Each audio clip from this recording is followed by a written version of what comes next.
नमस्कार मित्रांनो, कुतूहलच्या 12व्या भागात तुम्हा सगळ्यांचे हार्दिक स्वागत. आजचा हा कुतूहलचा भाग महिला दिन विशेष भाग आहे. या भागामध्ये आपण एका महिला संशोधकाकडून पक्षी निरीक्षण किंवा बर्ड वॉचिंग या विषयावरती माहिती करून घेणार आहोत. आणि ही माहिती करून घेण्यासाठी आज माझ्यासोबत आहे रोहिणी करंदीकर. रोहिणी माझी कॉलेजमधली क्लासमेट आहे आणि सध्या ती एक विज्ञान संवादक आणि विज्ञान लेखक म्हणून काम करते आहे. आणि मला अतिशय आनंद होतो आहे की रोहिणी माझ्यासोबत आज कुतूहलच्या व्हिडिओमध्ये आहे आणि तीच आज आपल्या पाहुण्या संशोधकाकडून बर्ड वॉचिंग विषयी आपल्या सगळ्यांना माहिती करून देणार आहे. एक महत्वाची गोष्ट म्हणजे आजचा व्हिडिओ हा इंग्लिश मधून असेल. रोहिणी, तुझे स्वागत असो आज कुतूहलच्या एपिसोड मध्ये. आपण सुरू करूयात पक्षी निरीक्षण. धन्यवाद विहंग and welcome Adithi to Kutuhal. Adithi is a bird watcher based in Mumbai. She is a scientific officer at Homi Bhabha Centre for Science Education, which is a center of TIFR.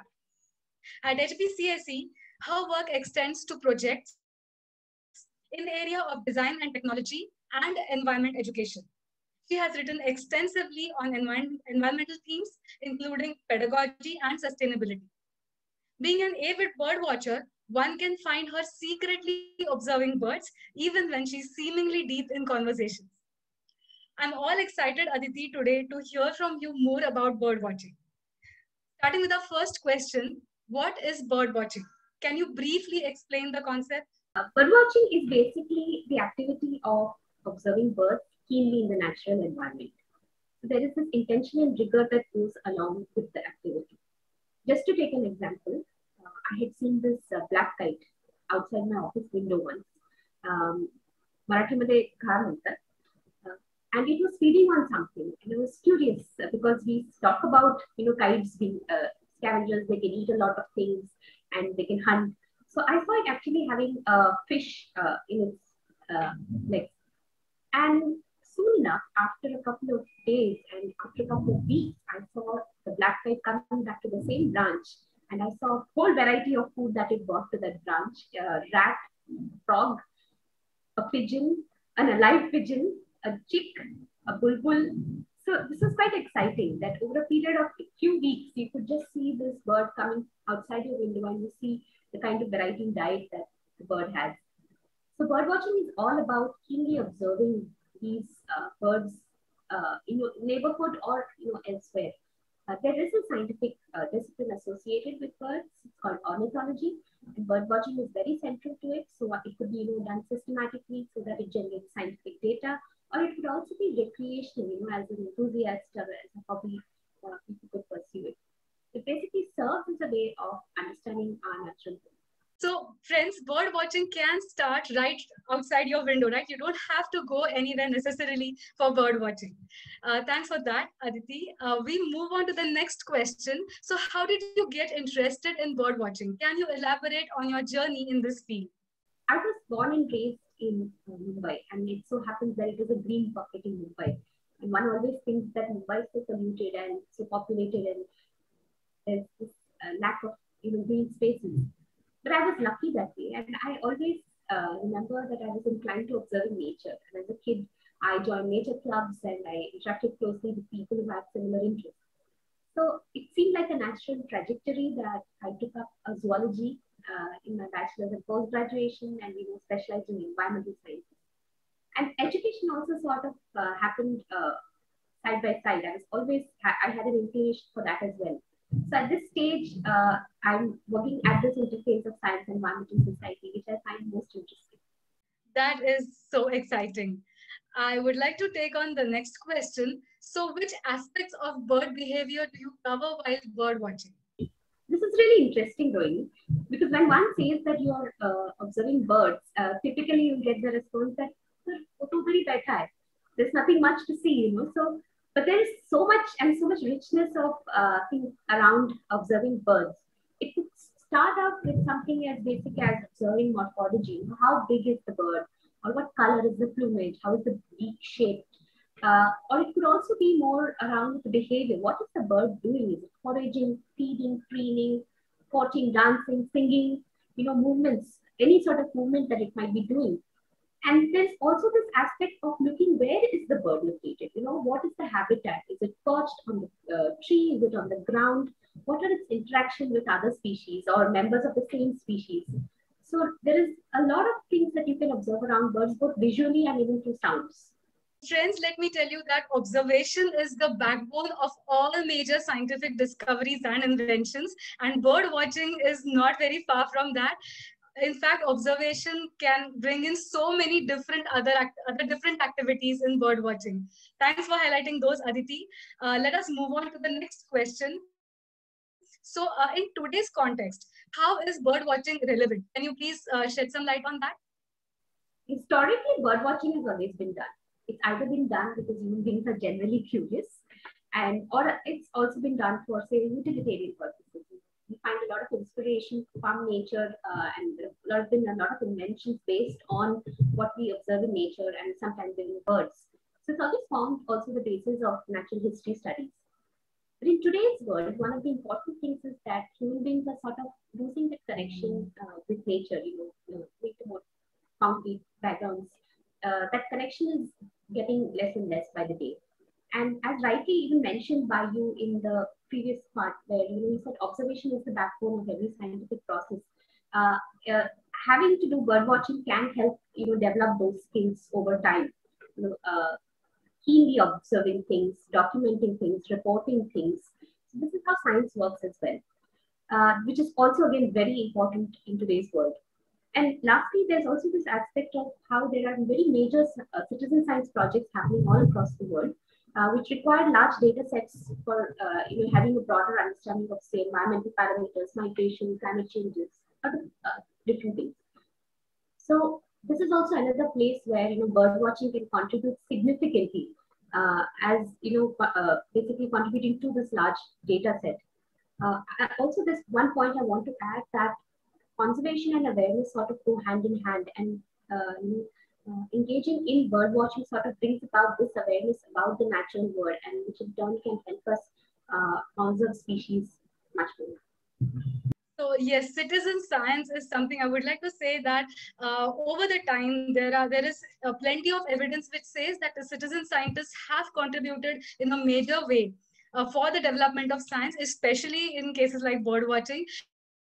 And you need not have a very strong science background. So there are many success stories around that. Moving on to the next question.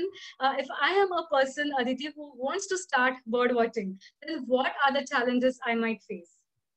So that's quite interesting because there could be a whole range of challenges. Some could be as trivial as waking up early in the morning, because a lot of bird watching happens, just before the sun rises. You have to already be there at the location. So waking up early can be something that is challenging. There are also other aspects as to knowing where to go, how to go, financial aspects of planning, say, a bird watching trip. And today there is also this information overload. There's so many things out there for bird watchers to refer to, so it can get overwhelming for someone who's new to this. But when it comes to the activity of observing birds itself, there can be other things like growing impatience or restlessness when it comes to observing, because sometimes you feel that they're moving too fast and you cannot identify the bird. So these kind of things also can be challenging for new beginner bird watchers. Certainly, there are going to be challenges, but then it's not going to be as difficult if you just do it very consistently, right? So moving on to the next question, how can beginners get themselves involved in serious bird watching? Person who's just venturing into this bird watching, the first thing is to seek like-minded people who are interested. So there are a lot of communities and groups out there who are into bird watching. So join these groups, go for bird walks with such groups or organizations who have such events. Read about all the information you have today. As I mentioned before, there's no dearth of information. I would say start observing neighborhood birds so that it doesn't get too overwhelming at the very beginning. Share your observations on public platforms, get other experts to review it. Eventually, I would say invest in a pair of binoculars, because that can really change the experience of bird watching. As a beginner, there are also a huge amount of resources you can refer to. There are a lot of field guides which help you identify birds. There are simple pocket guides that you can just stick into your bag when you're out in the field. There are also cell phone apps which work on Android platforms, which help you identify birds. So say you clicked a picture and you want to refer what kind of bird this is. There are apps available for that. There are audio libraries available on the internet. There are also resources available in regional languages: Marathi, Kannada, Tamil, Telugu, Konkani. And there are a lot of organizations like BNHS and CF who've got a lot of such resources for Indian birds. Lastly, I would say that I strongly would suggest that you should take part in these citizen science initiatives, report your sightings on eBird, Bird Count India, Season Watch, and participate in these community birding events. They take place annually, like Bird Race or Great Backyard Bird Count. It's a great place to build this. Become part of this community where people are, sharing that passion you have for bird watching. And let me, add it right there, which, you also rightly mentioned, that there is, one never needs to feel left out in this process because if you're a newbie, because there are so many instances where beginner and amateur birders have reported rare sightings, or, they can report sightings of ringed birds or tagged birds that have been tagged by scientists. So there's so much to contribute and there's so much to do there. So I would definitely tell everyone to look for it. And friends, there is a lot of information available, like Adithi said, in a number of languages, and one can seek a lot of help and guidance from all these available resources. Adithi, you have written extensively on bird watching and environment. Can you talk about your publications on bird watching? An effort to sort of communicate or popularize bird watching as an activity, and as well as to sort of communicate observations to the larger birding community as well, to the general public as well as to the birding community.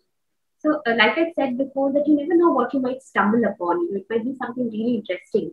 And that's how even one of the earlier notes that I've written on red-backed lapwing was based. It all started out with me just observing this pair of red-backed lapwings outside my house. And I started noticing that they were starting to nest on a roof, which is really interesting because they're ground nesting birds. And I observed that bird over a period of 4 years, 2 nesting cycles, and we reported this behavioral ecology part in a newsletter. So these are the kind of things that you can also contribute, which might seem interesting to someone who's new, but also it contributes to the scientific data. That is brilliant, like observing something and for a long time and then reporting. So friends, observing is one thing, and if you are able to communicate, then that will be a really good addition to this entire knowledge of birds, right? And there are people who can help you in communicating. Let us move on to our last question. So Adithi, how do you see your research panning out in the future? I would see, this is a really difficult question, but I would like to mention that environment as a theme is gaining a lot of importance, and a lot of educators have argued that many environmental education material, they sort of present a very romanticized view of how to tackle complex environmental issues. So there is a need to sort of look at how this approach can be more pragmatic. So reading science and human beings' connection to nature and the scientific process is something that I'm particularly interested in. So one of the areas which I am focusing on is how do you present complex and real-world issues to very young kids, and how do they negotiate these complex problems, and what kind of dialogue does it elicit? So this is one way forward that I, want to look into more deeply. And being professionally a science educator, I try to find these opportunities to sort of weave in something like bird watching into education, which, let me tell you, is not something very new because it has been done by a lot of people. But there is research that comes from the domain of human beings' relationship and with nature, and the kind of benefits nature has for human beings, and the other domain of literature coming from educational research, which talks about how it's important to build skills of observation, documentation, journaling, and all of that. So my work sort of borrows from all these domains, and one of the projects that, if I may mention, is a part of a project called Vigyan Pratibha, which has a learning unit exclusively on observing birds in your neighborhood. And it has a lot of these guidelines for people who are just being initiated into bird watching for the first time, because they might not know what to observe. So do check that out, and I would strongly recommend going through that and start your bird watching journey today. That has been like a really nice discussion, and I'm sure, Adithi, people are going to get inspired by your talk and also walk into your footsteps very soon. Friends, there is a lot of information available on bird watching, and like Adithi said, it is a very nice thing to get connected, or I must say reconnected with nature. Thank you all for watching our video, and please subscribe to our Kutuhal channel on YouTube. We'll be coming up with more videos soon. Thank you. Rohini and Aditi, for this very exciting and very motivating conversation about bird watching. This brought back some memories, like very fond memories of my bachelor's days, when I used to be a student of zoology and used to wander into forests around watching birds. Over the time, I have lost a little bit of track, but now I'm really encouraged, like Aditi has brought back those really nice memories in my mind, and I'm right now very excited that just tomorrow morning itself, I just want to take up my binoculars and go out to a lake nearby and then just start observing birds. So thanks a lot to bring that excitement back in my mind, and I'm sure that the same effect we have had on our audience. Like they are also looking forward to go and take up birding as their hobby, or even as a discipline of science to have their career in, and that's pretty much exciting. मराठीमध्ये परत येऊयात आपण.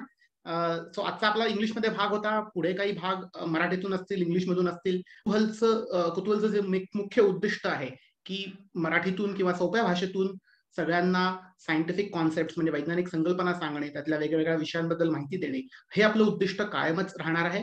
भाषा ही बदलत राहील, पण उद्दिष्ट हे कायमच असं राहणार आहे. आणि माझ्यासोबत अजूनही माझे संशोधक मित्र, विज्ञान संवादक मित्र जॉईन होत राहतील. रोहिणी तशीच एक मैत्रीण आहे जी आजच्या व्हिडिओमध्ये आपल्यासोबत जॉईन झाली आहे, आणि मला त्याचा खूप आनंद आहे की ती आपल्या व्हिडिओमध्ये आज आहे, आणि यापुढेही बऱ्याच व्हिडिओजमध्ये ती येत राहील. So I am looking forward to all this participation. Aditi, specially तुझे खूप खूप आभार की तू आमच्यासाठी आज वेळ काढलास आणि बर्ड वॉचिंग विषयी आणि तुझ्या एन्व्हायरमेंट कन्झर्वेशनच्या विषयाविषयी सगळ्या लोकांना आम्हाला सांगितलंस, आणि आम्ही सगळे खूप एक्सायटेड आहोत की या गोष्टींविषयी अजून माहिती करून घ्यायला. तर तिने बऱ्याच रिसोर्सेस विषयी, बऱ्याच साधनांविषयी तिने सांगितलं आहे.